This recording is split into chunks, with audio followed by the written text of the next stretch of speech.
सद्गुरु नारायण गिरी महाराज की जय। अडबंगनाथ महाराज की जय। तपोज्ञान वैराग्य भक्ति स्वरूपम सदालंकृतं साधु संन्यास योगम मुखे यस्य वेदांत शास्त्रार्थ नीतिम नमो नारायण गिरिं परब्रह्म स्वरूपम। राम भरोसे राम बिनु राम नाम विश्वास सुमिरन सुमंगल कुशल मागत तुलसीदास। गोरक्षे जालिंदर चरपडाश्य अळभंग काणीप मच्छिंद्राद्याः चौरंगी रेवानक भर्तरी संज्ञा भूम्यान भुवर्ण नवनाथ सिद्धाः। धन्य धन्य अळभंगनाथा तुमच्या चरणी ठेवितो माथा। सद्गुरु नारायण गिरी महाराज की जय।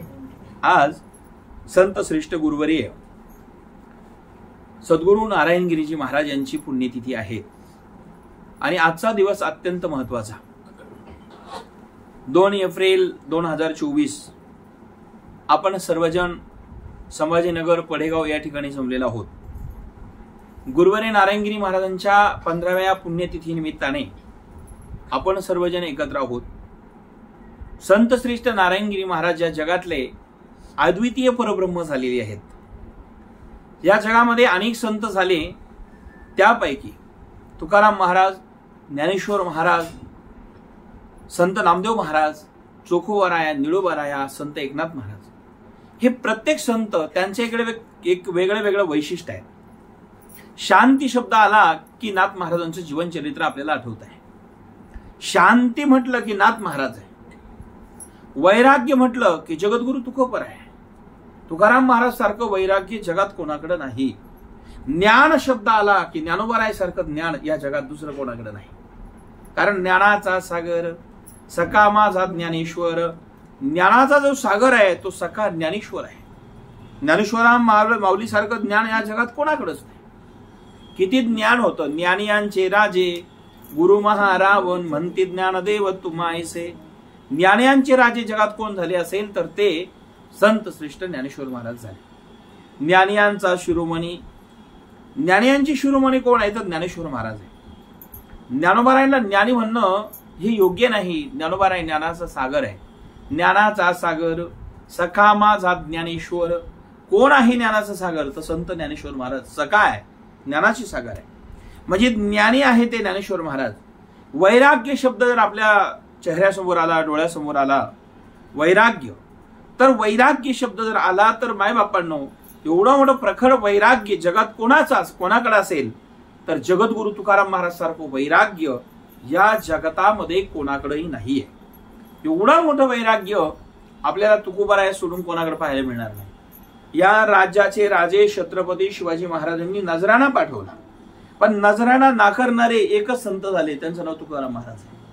म्हणजे खऱ्या अर्थाने नजराणा नाकारला, एवढं वैराग्य आहे। आणि म्हणून वैराग्य तुकोबारायांचं, ज्ञान ज्ञानोबारायांचं आणि शांती एकनाथांची।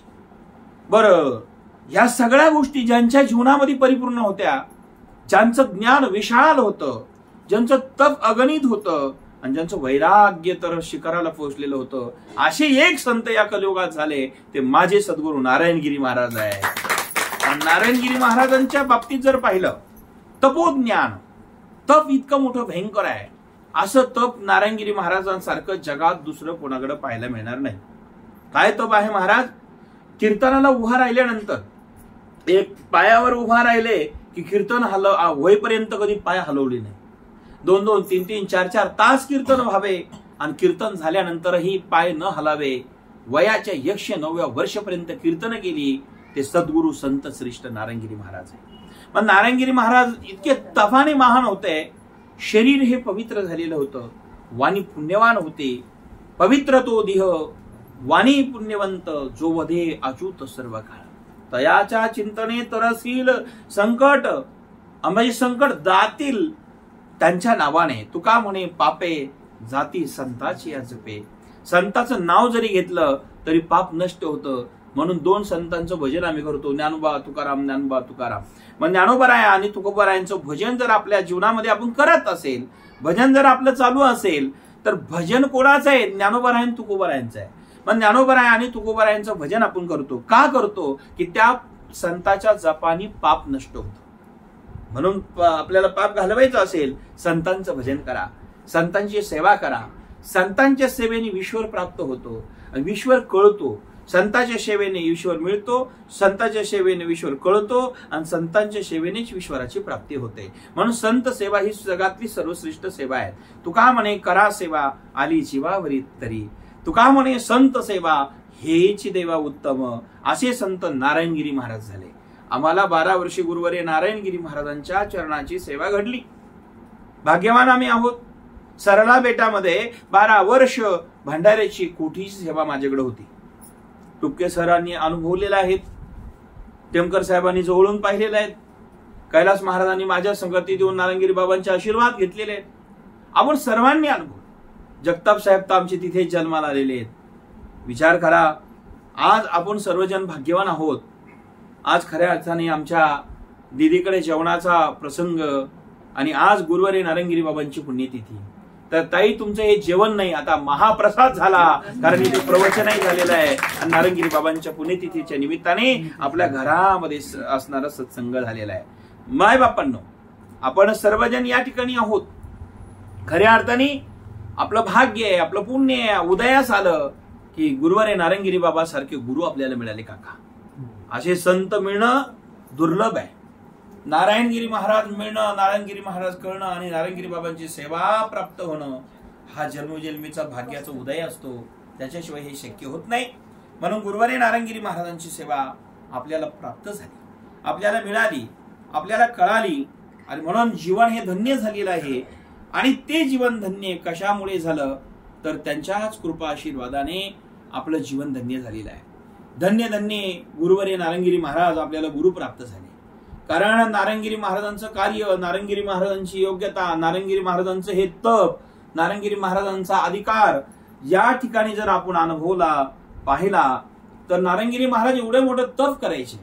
कीर्तनात उभा राहिल्यानंतर अगदी 2-2, 4-4 तास पाय न हलवता भजन करत होते आणि भजनामध्ये रंगून जात होते. रंगून जायचे, भजनात रंगायचे आणि कीर्तन करायचे. कीर्तन करत असताना विदेह अवस्थेमध्ये कीर्तन करायचे.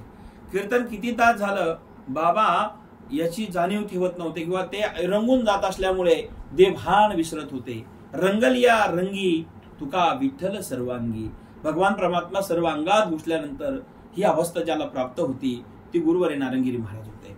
आणि म्हणून ब्रह्मरस घेई काढा तेने पिढा ही वारेल निवारेल, अशी अवस्था ज्यांची होती ते गुरुवारी नारायणगिरी महाराज होते. आम्ही जवळून पाहिलं, अनुभवलं.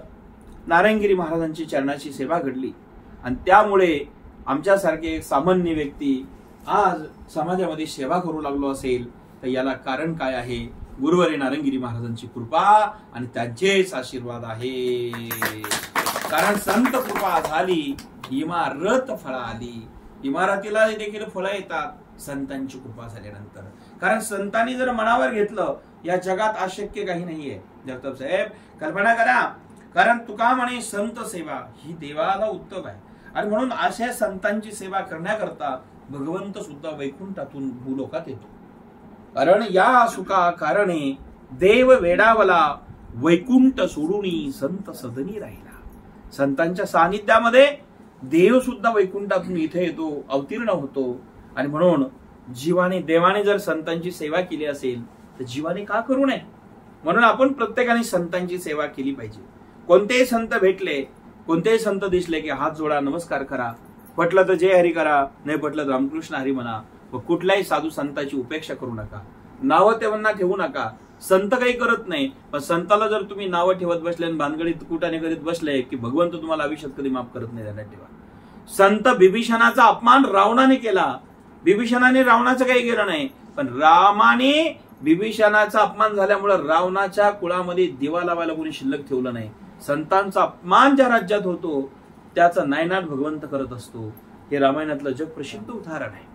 म्हणून संतांची सेवा, संत सानिध्य आपल्याला मिळालं पाहिजे. आज गुरुवारी नारायणगिरी महाराज या जगातले परब्रह्म होते. काय ज्ञान, काय तप, तपोज्ञान. तप एवढं महान आहे. वयाच्या 109व्या वर्षापर्यंत कीर्तन केले आणि मग दुसऱ्याला विचारायचे, अजय रतनलाल किती वाजले सांग. कारण स्वतः कीर्तनात रंगून जायचे. ज्ञानोबाराय ह्या संतांच्या अधिकार सांगतात, महात्म्य सांगतात. मी माझी आठवण विसरले जयाची अंतकरण, पार्था तोची संन्यासी जाण निरंतर. हे पार्था, हे अर्जुना, तो संन्यासी आहे. भगवत भक्ती करताना मी आणि माझी आठवण विसरून जातो, रंगून जातो, मीपणा सोडून देतो, माझेपणा सोडून देतो आणि कुठलीच जाणीव असणारे ठेवीत नाही लौकिक दृष्टीचे. तो अध्यात्मामध्ये रंगलेला महात्मा तो संन्यासी आहे. आणि ही अवस्था ज्यांना प्राप्त झाली ते गुरुवरी नारायणगिरी महाराज आहे. आपण भाग्यवान आहोत, आपण गुरुवरी नारायणगिरी महाराजांचे सेवक आहोत, शिष्य आहोत, दास आहोत. आणि खऱ्या अर्थाने दास जरा व्हायचा असेल तर सद्गुरूचा व्हा, दास व्हायचा असेल तर भगवंताचा व्हा. संसारातल्या लोकांचा दास होऊन काय फायदा आहे? संसाराचा दास होऊन काय फायदा आहे? का रे दास होशी संसाराचा खर. महाराज म्हणतात संसारातला खर म्हणजे गाढव, गाढवासारखा दास होतो की या संसारातला. रात्रंदिवस राब राब राबतो. काय सुख या संसारामध्ये? आज सुख मिळेल, उद्या सुख मिळेल, परवा सुख मिळेल अशी अपेक्षा संसारात असते. पण खरं सांगा, तुम्ही सगळे संसार करतात, तुम्हाला आज सुख खरं भेटलं का? खरं भेटलं का? एवढं वय झालं तरी सुख भेटलं का? आणि सुख जर संसारात असतं तर आमचे काका काकू इकडे आले असते कथा आहे काय? मुळे साहेब आले असते का तुम्ही इथं? म्हणजे ते सुख तिथे नाही. म्हणून मुळे साहेब तुम्ही इथे आहात, ध्यानात ठेवा. तुपके सर आपण कशा मदत करता? इथे अध्यात्मात सुख आहे. खरं सुख जर कुठं पाहिजे असेल तर ते संतांच्या जवळ आहे, संत सानिध्यात आहे. आमच्या टेमकर साहेबांची श्रद्धा, भक्ती आणि खऱ्या अर्थाने तीव्र तळमळ. आज ताई साहेबांच्या कन्या ताई यांच्याकडे मी 2005 साली आलो होतो संभाजीनगरला. आणि आज किती चाललंय? आता 24 साल चालू आहे. किती वर्ष झाली? 20 वर्ष झालेली आहे. 20 वर्षांनी मला ताईने पुन्हा बोलवलं. पुन्हा 20 वर्षांनी आठवण करा म्हणजे मी पुन्हा येईल. म्हणजे 20 वर्षांनी 2005 ते 2024 ला आलेलो आहे. अशा प्रकारे ताईने मला या ठिकाणी संत भोजनाकरता बोलवलं. आज या ठिकाणी गुरुवारी नारायणगिरी बाबांची पुण्यतिथी 15वी असल्यामुळे आज आपण सत्संग करत आहोत. माय बापांनो, महाराजांचं तप फार महान आहे. तपोज्ञान, वैराग्याच्या बाद ज्ञान इतकं होतं. एका अभंगावर हजारो कीर्तन व्हायचे, डबल विषय कधी येत नव्हता. एका श्लोकावर हजारो प्रवचन व्हायचे, डबल विषय येत नव्हता. एवढं ज्ञान अगणित ज्यांच्याकडे होतं ते नारायणगिरी महाराज आम्ही जवळून पाहिले, अनुभवले. आणि आमचं भाग्य आहे त्यांचे चरणाचे दास आम्ही शिष्य झालो. याच्यापेक्षा जगात कोणतीच पदवी मोठी नाही. गुरुवर्याचा दास होणं, गुरुच्या चरणाची सेवा घडणं आणि गुरुच्या सानिध्यात जाऊन राहणं, याच्यापेक्षा श्रेष्ठ भाग्य काय आहे? कबीरजी सांगतात, कुछ ना करना पड़ेगा, एक काम करना पड़ेगा, सिर्फ गुरु चरण में जाकर के रहना पड़ेगा. जाओ और कुछ ना बिगड़ेगा तुम्हारा, गुरु चरण में जाने के बाद. कुछ ना बिगड़ेगा तुम्हारा, गुरु शरण जाने के बाद. गुरुच्या चरणापाशी गेले, शरण गेले तर गुरु चरण में लिपट रहेना. ये क्या आना यार क्या जाना, गुरु चरण में लिपट रहेना. माय बापांनो, गुरुच्या चरणाजवळ टिकून राहा, गुरुच्या चरणाची सेवा करा. हे जग कोणाला डोक्यावर घेईल आणि कोणाला खाली आदळेल सांगता येत नाही. कोण चांगला म्हणेल, कोण निंदा करेल हे सांगता येत नाही. म्हणून निंदेलाही महत्व देऊ नका, स्तुतीलाही महत्व देऊ नका. आपलं कार्य सोडू नका. एक दिवस जायचंच आहे. निंदा करतील या शरीराची, स्तुती करतील या शरीराची. हे शरीरच आपलं नाहीये तर दोन्ही गोष्टी मनावर घेऊ नका, तरच सुख मिळेल. शरीराच्या अनुषंगाने कोणी स्तुती केलं तर हे शरीर थोडंच आपलं आहे. पंचमहाभूतांनी दिलेला हा नरदेह आपला नाहीये, आलेला जाणारच आहे. पाचांचा हा देह आणि लौष्णा, 5 जणांनी दिलेला मिळून हा नरदेह तयार झाला. जसं घर बांधण्याकरता विटा लागतात, वाळू लागते, सिमेंट लागते, खडी लागते, गज लागतात, तेव्हा तेच तयार होतं. तसं ते मटेरियल आलं की मग बंगला तयार होतो. तसं शरीर रूपी एक घर तयार झालेले आहेत. हे पंचमहाभूतातून तयार झालेले आहेत. या पंचमहाभूतामध्ये आकाश आहे, आकाशापासून पृथ्वी आहेत, जल आहे आणि या ठिकाणी वायू तत्व आहे, अग्नी तत्व आहे. म्हणजे अग्नी आहे, आकाश आहे, वायू आहे, पृथ्वी तत्व आहे आणि या सगळ्या जल तत्व आहे. मग पंचमहाभूतापासून हा नरदेह तयार झालेला आहे. मग पंचमहाभूताकून घेतलेला शेवटी जाताना त्यांनाच देऊन जायचा आहे. जाळला अग्नीत जळतो, रक्षा पाण्यात भिजवतो आणि उरलेली आकाशात उडून जाते आणि मायबापांनो आणि राहिलेली त्याच ठिकाणी वायू तत्वात विलीन होते. म्हणजे अर्थात आकाशात जाते, ते आकाश तत्व असल्यामुळे, वायू तत्व असल्यामुळे वायूत मिक्स होते, अग्नीत असल्यामुळे अग्नीत जळून जाते, जलतत्व असल्यामुळे जलात समर्पित होते आणि शेवटी पृथ्वी तत्व असल्यामुळे पृथ्वीत माती होऊन जाते. शरीराची वय माती, दुसरं काय होणार आहे? एखादा काळा असेल, एखादा गोरा असेल, एखादा सुंदर असेल, एखादा कुरूप असेल, एखादा उंच असेल, एखादा बुटका असेल. हे आकार आहे, हे मॉडेल आहे. जसं ते साच्या दिलं देवाने, तर त्याच्या साच्याप्रमाणे कंपनीत जसं एखादा पार्ट तयार होतो, तसं देवाच्या कंपनीतले आपण पार्ट आहोत. पण देवाची कंपनी फार फॅक्टरी हो, अशी इतकी सुंदर आहे, अशी जगात नाही. एखादा शिकल्याला म्हणाल आमच्यासारखा बुद्धिमान कोणी नाही, आमच्या कंपनीत जे पार्ट बनतं ना, आमच्याकडे जे असणार, आमच्याकडे कंपनीत जे पार्ट बनत आहे ते जगात कोणाकडे नाही. नको रे बाबा, स्तुती करू. आमच्या जगातल्या देवाकडे असं पार्ट आहे त्याची तुलनाच होऊ शकत नाही. कारण एक फिंगरप्रिंट एकासारखा एक नाही आणि बापासारखा लेख नाही महाराज, बापासारखा लेख नाही.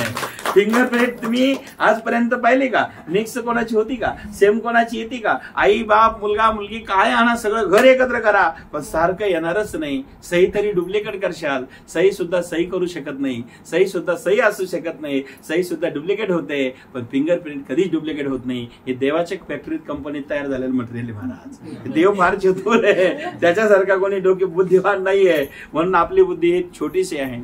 ती कळण्याकरता, देव कसा हे कळण्याकरता आपल्याला गुरु करावा लागेल, गुरुच्या सानिध्यात राहावं लागेल, गुरुची भक्ती करावं लागेल. तुम्हाला सर्वांना बरं का, सगळ्यांना करणार ना गुरु? करणार की नाही?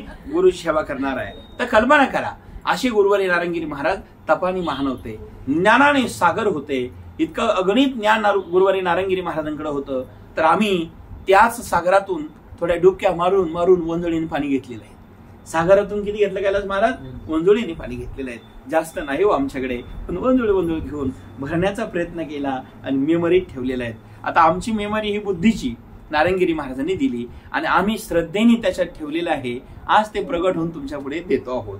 गुरुवारी नारंगिरी महाराज तपाने मोठे होते, ज्ञानाने मोठे होते. तपो ज्ञान वैराग्य, बाप रे बाप, असं वैराग्य या कलियुगात जगात आज कोणाकडे नाही. ज्यांच्या सप्ताहाला 20 लाख लोक असायचे ते गुरुवारी नारंगिरी महाराज एकच शर्ट फाटेपर्यंत घालायचे, एका धोत्राच्या 2 लुंग्या करायच्या आणि तेच घालायचे. सांगा असं वैराग्य जगात कोणाकडे आहे? आज कोणाकडे आहे सांगा? एक शर्ट फाटेपर्यंत घालणारा आज कोणी आहे का? बरं मिळत नव्हते का? 20 लाख ज्यांच्याकडे होते. लोक भक्त कीर्तनाला एक एक ड्रेस जरी आणले असतं तर किती कपडे आले असतो? डोंगरासारखा ढेक तयार झाला असता ना. एक एक भक्ताने जर दिलं, आणि भक्ताने सुद्धा कपडे द्यायला हरकत नाही बरं की तू पुढं, म्हणजे एक एक ड्रेस जर एका भक्ताने दिला तर म्हणजे काही गोष्टी अशा कैलास महाराज देत गेलं की वाढत जातं आणि दिलं तर दोन्हीचं समाधान होतं. कल्पना करा. मला सांगायचं काही येत ना, तुम्ही दुसरा अर्थ नका घेऊ. मला कपडे आज घेणारच, मला माहिती आहे ताईकडे जेवायला आलो म्हणजे कपडे आहेच. आता चिंता नाही, कपडे आहेच मला, तुम्ही काही चिंता करायची नाही. कारण आज बाबाची पुण्यतिथी, आज कपडे मला नक्कीच आहे, तुम्ही त्याची काळजी करू नका. आणि तुम्ही बोललो टुपके तर तुमच्याकडे सुद्धा आम्ही येऊ शकतो. तर असो, अशा या पद्धतीने टुपके सर, तर हा आनंद आहे.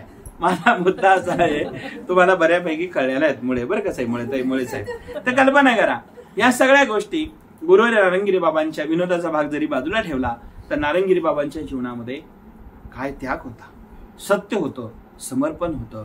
सत्य, समर्पण आणि त्याग या तिन्ही गोष्टी ज्यांच्या जीवनात होत्या ते माझे सद्गुरू नारंगिरी महाराज होते. आम्हाला त्यांच्या चरण धुळीची सेवा घडली, हे आमचं जन्मजन्मेचं पुण्य होतं. आणि अशी गुरुवारी नारंगिरी बाबांची आज पुण्यतिथी. ते तपानी महान होते, तपो ज्ञान वैराग्य इतकं महान होतं. भक्ती स्वरूपम, भक्ती एवढी मोठी होती, रात्रंदिवस ते पांडुरंगाच्या भक्तीत रंगून जायचे, रात्रंदिवस कीर्तनात रंगून जायचे. रंगलिया रंगी तुका विठ्ठल सर्वांगी, सर्वांगामध्ये रंगून देव यायचा आणि मग नाचायचे. नाचू कीर्तनाची रंगी, ज्ञान दीप लावू जगी. ही अवस्था ज्यांची होती ते माझे सद्गुरू नारंगिरी महाराज होते. आज खऱ्या अर्थाने त्यांच्या चरणी श्रद्धा सुमुरीने, श्रद्धारूपी फुलाने आपण वंदन करूया, श्रद्धेने फुल अर्पण करूया. कारण गुरु शरीराने जरी नसले तर विचाराने आपल्यामध्ये असतात, त्यांच्या ज्ञानाने आपल्यामध्ये असतात. असे ज्ञानी गुरुवारी नारंगिरी महाराज. तपोज्ञान वैराग्य भक्ती स्वरूपम सदालंकृतम साधू सद्यास योगम. सदैव कृपा करणारे, संन्यासामध्ये महामेरू असणारे आणि संन्यस्त व्रत जीवनभर धारण करणारे गुरुवारी नारायणगिरी बाबांची पुण्यतिथी आज आहे. मायबापांनो, आम्ही जवळून अनुभवलं. आम्ही भेटत असताना, गुरुवारी नारायणगिरी बाबांच्या चरणाची सेवा करत असताना, बाबा कोणी येऊ द्या त्या ठिकाणी त्याच्यावर कृपा करायची, दया करायची. जाती, धर्म, कुळ, पंथ सगळ्या बाजूला ठेवून ते जवळ घ्यायचे. कधी कोणाचा भेद केला नाही. बाबा कधी जेवत असेल, आम्ही शिष्य लोक सांगायचो भक्तांना, थांबा जरा, येऊ नका. महाराज म्हणायचे, अरे येऊ द्या. जेवताना सुद्धा दर्शन द्यायचे. काही स्नान करत असेल तर उघडेच असायचे लंगोटीवर. लोकही अडबंगच होते भेटा देणारे. लंगोटीवर असायचे तरी लोक दर्शनाला जायचे. महाराज म्हणले येऊन द्या. म्हणजे जेवण करत असेल तरी येऊ द्या, स्नान करत असेल तरी येऊ द्या, पूजा करत असेल तरी येऊ द्या. म्हणजे सगळ्यांना अधिकार दिला होता. स्त्री असेल तरी येऊ द्या, पुरुष असेल येऊ द्या, चोर असेल येऊ द्या, सज्जन असेल येऊ द्या. असे संत जे झाले ते नारायणगिरी महाराज झाले. सगळ्यांना सारखेपणा दिला. नर अथवा नारी होका दुराचारी, मुखी गाता हरी पवित्र तो. नर असू द्या, नारी असू द्या, संत सगळ्यांना जवळ घेतात. जशी आई जवळ घेते सर्वांना, तसे संत सगळ्यांना जवळ घेत असतात. आणि म्हणून तोच आदर्श कैलास महाराज आपण सगळ्यांनी घेतला पाहिजे. सगळ्यांनी घेतला पाहिजे. आपण भक्तीला निघालेलो आहोत, स्वप्नात कोणाचा द्वेष करू नका. भक्तीला निघालेलो आहोत, स्वप्नात कधी कोणाची घृणा करू नका. आणि मनामध्ये कुठलीही भावना वाईट येऊ देऊ नका. आणि मायबापांनो, हा विचार ज्याच्याकडे जरा आला की समजावा संतांची कृपा झाली, भगवत कृपा झाली, जीवन धन्य होत असतं. अशी गुरुवारी नारायणगिरी महाराज या जगतामध्ये मी नेहमी सांगत असतो. एकदा काय झालं, माझ्याकडे बेटामध्ये कोठी होती, भंडारा होता. तेव्हा कोठी असताना एक चोर, बर का, एक चोर ते गंठन चोरतात. महिलांचे गंठन चोरणारा एक चोर होता. त्यांनी गंठन घेतलं, चोरलं, चोरी करून पळाला. आता लाडगावला त्यांनी ते चोरलं होतं. पळता पळता वांजरगाव पर्यंत आला. वांजरगावला येऊन मायबाप तो बेटात घुसला. बेटात घुसला. घटना अशी घडली, त्याच ठिकाणी घटना अशी घडली की गाडी त्याची बेटात गेली. आता बेटात एकच रस्ता होता मध्ये यायला, दुसरा रस्ता बाहेर जायला नव्हता. तो मध्ये गेला पण पलीकडे जायला रस्ताच नव्हता. आता चोर आला, चोरामागे लोक आले. लोकांनी चोर धरला. धरल्यानंतर आता काय पूजा केली असेल का हो? चोराला धरल्यावर काय केलं असेल जरा विचार करा. हे प्रसाद दिला आणि बाबा पुढे आणला. बाबांनी सांगितलं, अरे सोडून द्या, सोडून द्या. महाराज हा चोर आहे. महाराज म्हणले असू द्या चोर, पण सोडा म्हणले. तो लोटलोट कापत होता. अनेक लोक जमले होते. चोर भेटात आला होता आणि परिणाम महाराज म्हणले सोडा, जाऊ द्या. चोरी केली असेल सोडून द्या, माफ करा, सोडून द्या, त्याला दया करा. आणि सांगितलं, अरे का रे बाबा तू चोरी केलीस? हो म्हटले महाराज. चोरी केलीस? म्हणले हो. एक काम कर, देऊन टाक त्यांचं सोनं. जे काय चोरलंय ते देऊन टाक. त्यांनी देऊन टाकलं. लोक मारायला लागले. बाबा म्हणले मारू नका, द्या सोडून. सुखी झाली. चोरी जरी केली असेल त्यांनी पोटाकरताच केली म्हटले. पैसे अडके नसतील, कमी पडले असेल. महाराज म्हणले, रतनलाल अरे काय आपल्याकडे असेल देऊन टाक बाबा याला. चोराने चोरी केली, सोनं देऊन टाकलं आणि त्याला धन द्यायला तयार झाले. असे संत नारायणगिरी महाराज आहे. मग सांगा, चोरावरही कृपा करणारे जर संत नारायणगिरी बाबा सारखे गुरु असतील तर सज्जनावर का करणार नाही? त्याला हे दया केली, मुक्त केलं. दया धर्म का मूल है, पाप मूल अभिमान, तुलसी दया न छांडिये, जब तक घटलक प्राण. घटात प्राण आहे तोपर्यंत दया सोडू नका. दया हाच धर्म आहे आणि धर्म तोच आम्हाला शिकवला नारायणगिरी महाराजांनी. असे सद्गुरू नारायणगिरी महाराज आम्हाला गुरु मिळाले. गुरुच्या चरणी कोटी कोटी प्रणाम करून, वंदन करून आज पुण्यतिथी निमित्ताने सद्गुरूचं एक भजन करून वाणीला विराम देतो. नारायण गिरी हरी हरी जय, नारायण गिरी हरी हरी, नारायण